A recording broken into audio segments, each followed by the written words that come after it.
A bench creaked at the back of the long wedding table. A young widow set her plate at the children's end and folded her hands. A mother turned her face away and did not offer her a chair higher up. The widow ate cornbread in small, careful bites and did not lift her eyes. An old cowboy, 3 seats over, watched the whole thing without a word. He set his fork beside his plate. He pushed back from the bench. He walked out into the dusk. Out by the barn, a black stallion lifted his head and pricked his ears. The cowboy laid a hand on the horse's jaw and whispered something low. He loosened the bridle and stepped back. The stallion walked toward the barn doors on his own. What that horse did next is the reason I am telling you this story. Stay with me on this one. The wedding feast spread out along 3 long pine planks laid end to end on sawhorses behind the big red barn. The bride's family had hung tin lanterns from baling wire above the table and pinned bunches of dried sagebrush to every post. Wyoming wind moved across the prairie behind the corral and lifted the corners of the white tablecloths every few minutes. The year was 1879, and the country out beyond the gate ran flat and brown all the way to the foothills. The bride wore her late mother's wedding dress with a strip of yellow ribbon at the throat. The groom was a cousin from down the river. Half the county had come in their Sunday clothes. The other half had come in their working clothes because they did not own anything else. The old cowboy sat near the foot of the table on the side that faced the corral. He was 64 years old that summer. His beard had gone the color of bleached driftwood. He wore his good hat and a clean shirt, and the same scuffed gun belt he had worn since the war. His chaps were folded across the back of his bench seat. He had ridden in alone from his cabin out past the dry wash, and he intended to ride out alone before dark. He was not family, but he had broken horses for the bride's father for 12 years running. The old man had insisted he come. So he had come. He had brought a wedding gift in a flour sack. He had set it under the bench at his feet. The young widow at the children's end was 26. She had buried her husband 9 months back. The fever had taken him in 3 days. She had no children and no land of her own. She lived now in a rented room above the dry goods store in town. She had walked the 2 miles out to the wedding in her one black dress, with the hem turned up where it had worn through. She had carried her good shoes in her hand until the gate so she would not scuff them on the road. When the bride's mother had seen the widow at the gate, she had looked her up and down once. She had pointed to the far end of the long table. That end was where the bride's nieces and nephews sat with their tin cups and their crusts of bread. The widow had said nothing. She had walked the length of the table with her plate in her hands. She had sat down on the corner of the children's bench. The little ones had stared at her for a moment and then gone back to their cornbread. The widow had smoothed her skirt over her knees. She had begun to eat. The old cowboy watched all of it from his seat. He watched the bride's mother whisper something to the woman next to her and laugh behind her hand. He watched a cousin lean over and pour wine into every cup along the bride's end of the table and skip the widow's cup entirely on the way back. He watched a man named Holly stand up to give a toast and raise his glass to the bride and the groom and the future of the family name. Holly's did not look once at the widow. Holly's had been her late husband's best friend. Her late husband had pulled Holly's out of the Powder River in '58 when the boy was 12 years old and could not swim. The cowboy remembered that day. Holly's did not seem to remember it any longer. The cowboy's name was Silas McCree. The widow's name was Hannah Briggs. The black stallion in the barn was named Cortez. Silas had bought Cortez at auction in town 9 months ago, the week of the funeral. The auctioneer had pulled the horse out of an estate sale and called him a fine animal at a fair price. Nobody had bid against Silas because nobody else had wanted to own a dead man's saddle horse. Silas had paid $60 cash and led Cortez home through the rain. He had not told Hannah he had bought the horse. He had not told anyone. He had figured it was nobody's business but his own. He had figured Hannah did not need a daily reminder of the things she had lost. Now here is the thing. Silas McCree was a quiet man. He had a reputation in 3 counties for never saying more than he had to say. He had ridden cattle drives from Texas to Montana. He had spent more nights under the open sky than under a roof. He knew horses better than he knew people. He had never married, and he had never raised a child. But he had spent enough years watching faces around a campfire to know the look on a person who has been pushed to the edge of a table on purpose. He had seen that look on his own face, once in a coffee tin lid in 1863, when his unit had ridden off and left him behind with a broken leg. He knew that look. He did not like to see it on a widow. The bride's father stood up to carve the roast. The crowd cheered. A fiddler tuned up at the corner of the porch. Two boys lit a bonfire down by the corral, and the orange light started to throw long shadows across the table. Silas finished his cornbread. He folded his napkin. He stood up. He picked up the flour sack from under his bench and set it on his plate as a sort of gift for whoever was next at the table. Then he walked out of the lantern light and down the path toward the barn. He did not hurry. He walked the way he always walked, with his shoulders square and his hands loose at his sides. The black stallion stood 16 hands at the shoulder. His coat was the color of wet coal. Silas walked up to him in the half-dark and laid his hand on the great black jaw. The stallion lowered his head and breathed against the cowboy's chest. Silas unbuckled the throat latch. He loosened the saddle girth one notch. He slipped the bit out of the horse's mouth and looped the reins over the hitching post. Then he leaned in close and whispered 3 words into the cowboy stallion's ear. The words were a name. The words were a name, and a phrase Hannah had spoken every morning on her porch when her husband was still alive. Silas had heard her say them 100 times when he rode past on his way to the south pasture. The stallion had heard her say them every day for 4 years. The stallion's ears pricked forward. He knew that name. He had always known it. Cortez turned away from the post and walked toward the barn doors on his own. The big sliding doors stood half open onto the lantern light of the feast. The horse walked through them at an even pace. He did not break into a trot. He did not flick his tail. He walked the way he had walked 1,000 times into his own home corral at the end of a day's work. The fiddler at the porch corner saw him first and lowered his bow. A child gasped. A woman near the head of the table set down her cup.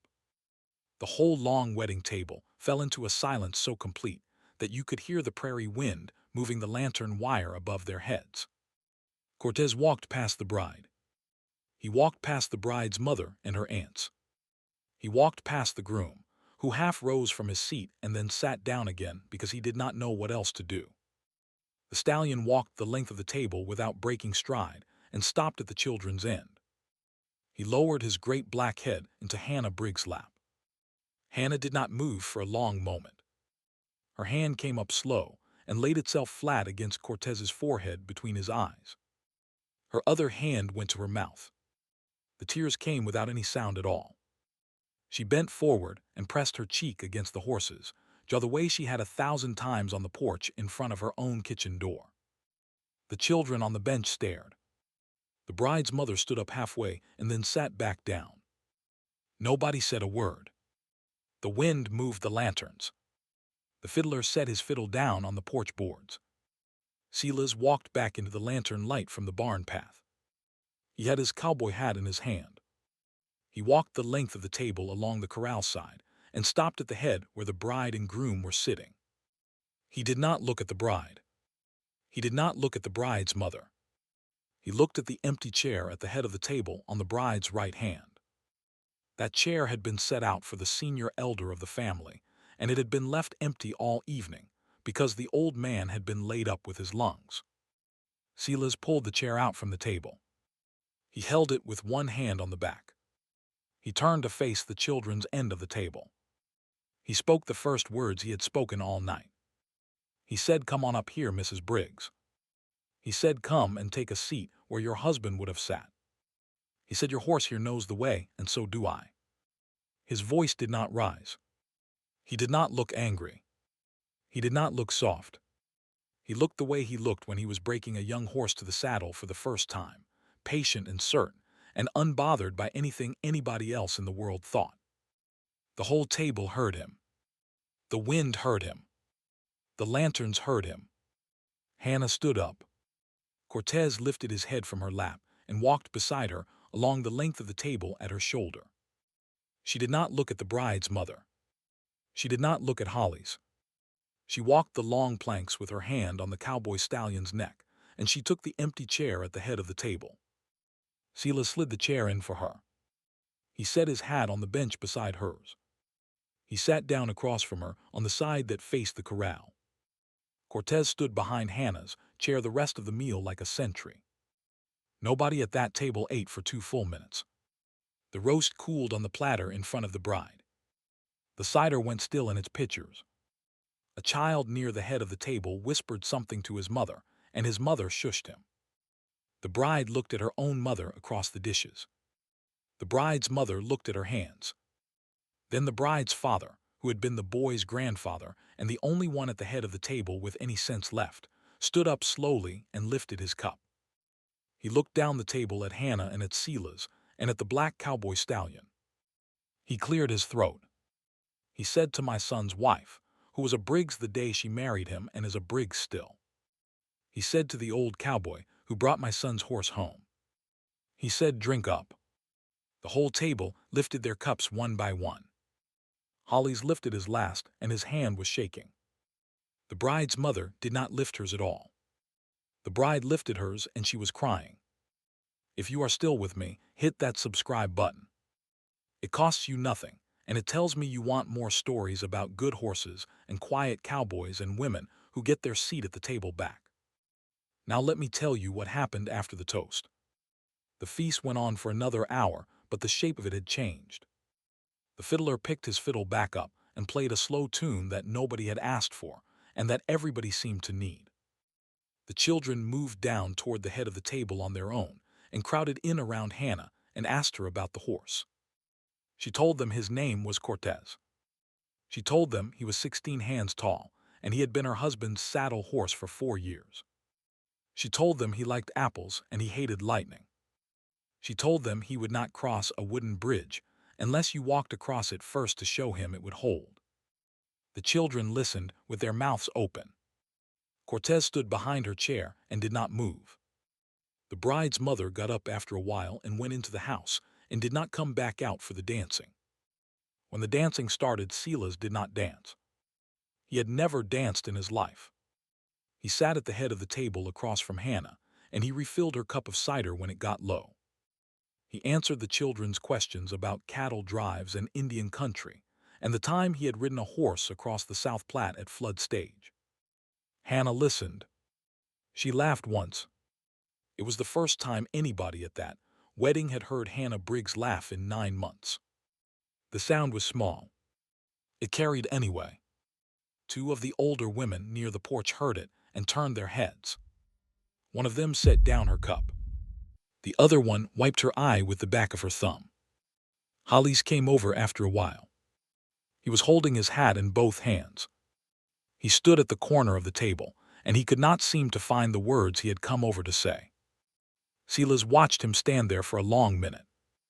Then Silas said, "Sit down, Hollis. Have a drink with your friend's wife. There is a seat right here." Hollis sat. He did not look at Hannah for a long time. Finally, he said, "Tom pulled me out of the Powder River when I was 12 years old. He said I have not said his name out loud in 9 months because I did not know how. He said, I am sorry I did not stand up for you tonight, Mrs. Briggs." Hannah looked at him across the table. She said, "You stood up now, Hollis." She said, "That is what counts." Cortez lowered his head and breathed against the back of her neck, and she reached up without looking and laid her hand on his jaw. Before Hollis walked back to his own bench, an older woman near the middle of the table stood up and walked the long planks down to where Hannah sat. The woman's name was Edith Lowry.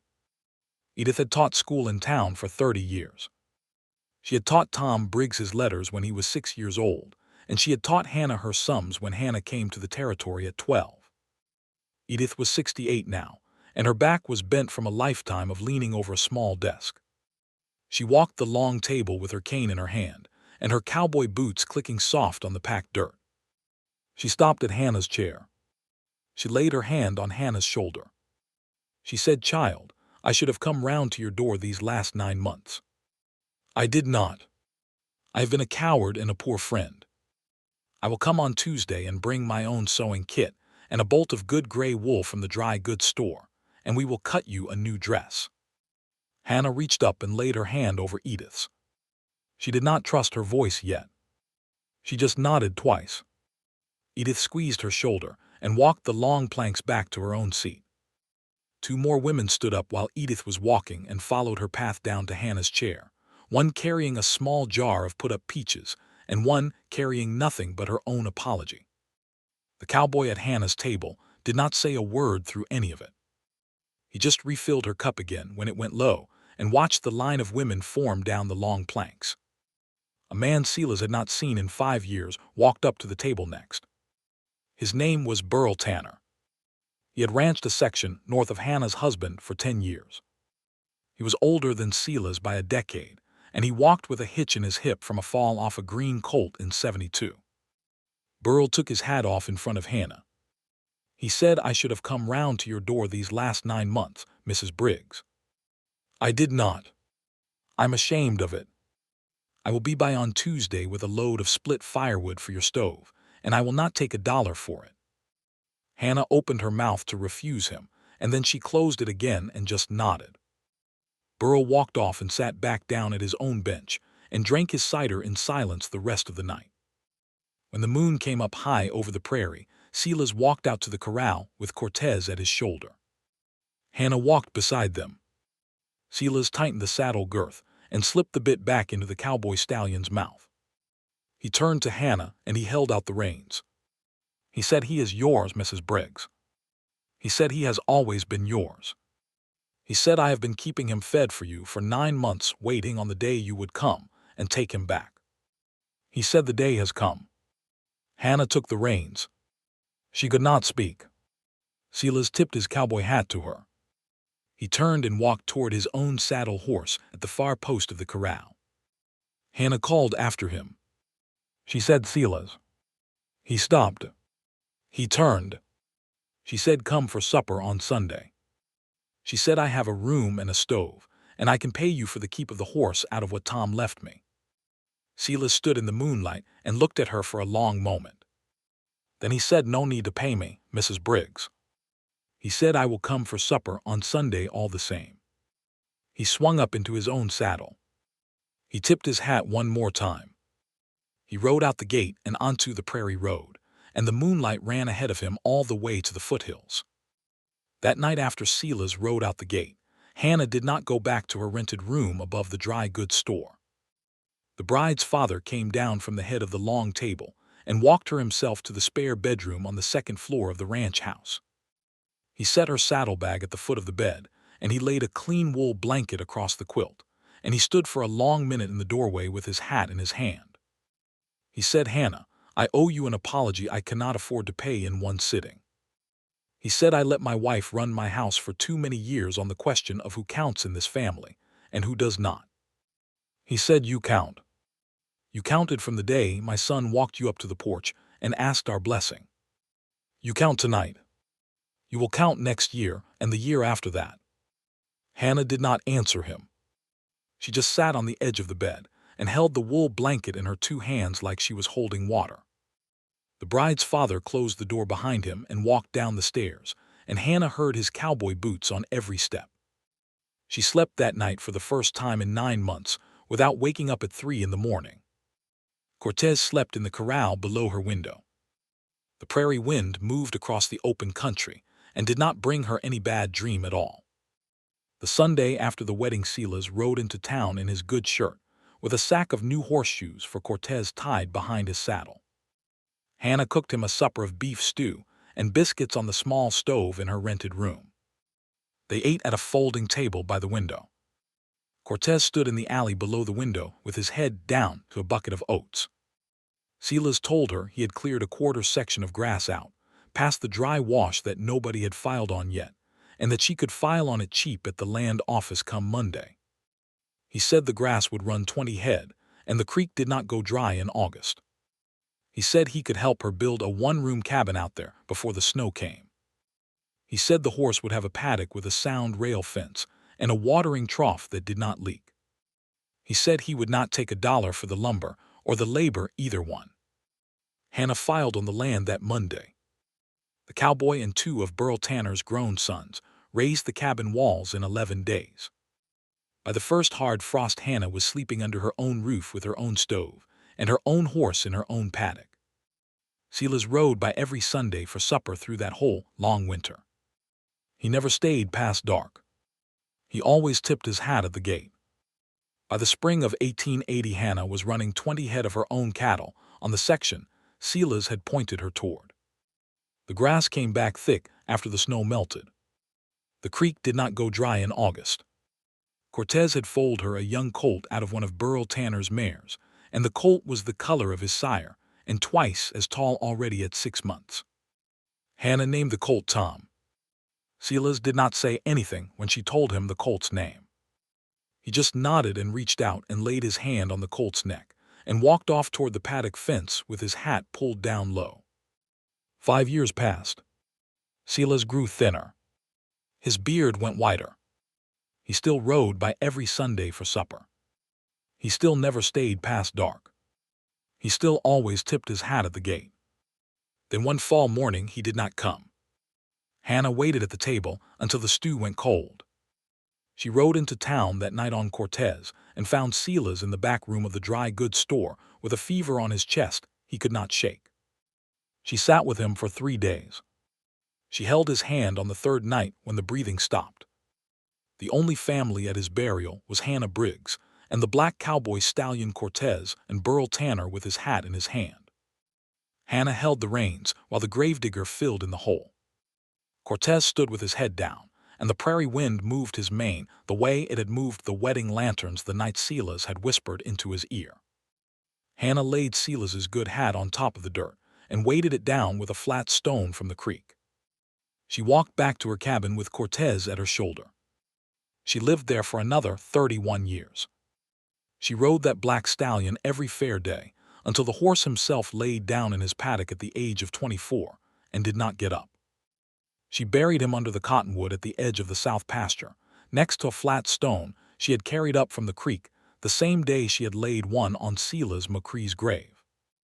People in that county still tell the story of the old cowboy who walked away from a wedding feast and sent a black horse back through the doors in his place. They tell it different ways depending on who is telling it. But every version ends the same. The widow at the children's end of the table walked the long planks back to the head where she belonged. The cowboy sat across from her and refilled her cup. And the prairie wind moved the lanterns above their heads, the way the prairie wind moves through the world for everybody who has ever been pushed to the wrong end of the table on purpose. Sometimes a quiet cowboy notices. Sometimes he sends a horse. And sometimes that is all it takes to set a thing right. The old cowboy did not say much in his life. But he said enough. And the horse said the rest. There is a small wooden marker out past the dry wash on the south end of what used to be Hannah Briggs' quarter section. The marker is split now, and the words have gone soft from 40 winters of weather. But if you ride out there in good light, you can still read the name. The marker says Silas McCree, friend of horses and of widows, and the cottonwood next to it has grown tall enough that its shadow falls across the marker every afternoon from June through September. A black foal still grazes that pasture every summer. Burl Tanner's great-grandson runs the herd now. He keeps the line of Cortez going on purpose, he says, because his grandfather told him the story when he was a boy and he never wanted the breed to die out. The cowboy way of doing right by a widow does not die out either, so long as there is somebody around to tell it. So that is the story. An old cowboy walked out of a wedding feast where a young widow had been pushed to the children's end of a long pine table by the small daily cruelty of people who should have known better. He went to the barn. He whispered 3 words into the ear of a horse that had once carried that widow's husband across every creek and every ridge of their married life. He sent that horse back through the doors. And the horse did the rest of the work for him. The horse walked the length of the long pine planks past the bride, and past the groom, and past the cousin who would not pour her wine. The horse laid his great black head into the widow's lap. The horse said in his own way the thing the cowboy could not have said in any words at all. He said, "You are not forgotten." He said the man you loved did not stop loving you when he stopped breathing. He said the path home was always open, and somebody had been keeping it open for you the whole time you thought you were alone. And then the cowboy walked back into the lantern light and pulled out the chair at the head of the table and called the widow up by name. That is the whole story. That is everything that happened on a Saturday night in the late summer of 1879, on a piece of Wyoming prairie that does not exist on any map you can buy in a store today. But it happened. People in that county remember it. Their grandchildren remember it because the story got told around their own supper tables when they were small. And now you remember it too. So pass it on if you have a mind to. There is a long pine table somewhere near you with somebody pushed to the wrong end of it. There is a horse somewhere near you that knows the way home. There is a quiet old cowboy in every county who is just waiting on the moment to walk out to the barn. Maybe you are him. Maybe you are her. Maybe you are the bride's father who comes down from the head of the table and walks the widow up the stairs and tells her she counts. Whichever one you are, do the next right thing when the moment comes. The prairie wind is moving the lanterns. The horse is at the door. The seat at the head of the table is empty and waiting. Go on and walk the long planks. Go on and pull the chair out. Go on and pour the cup.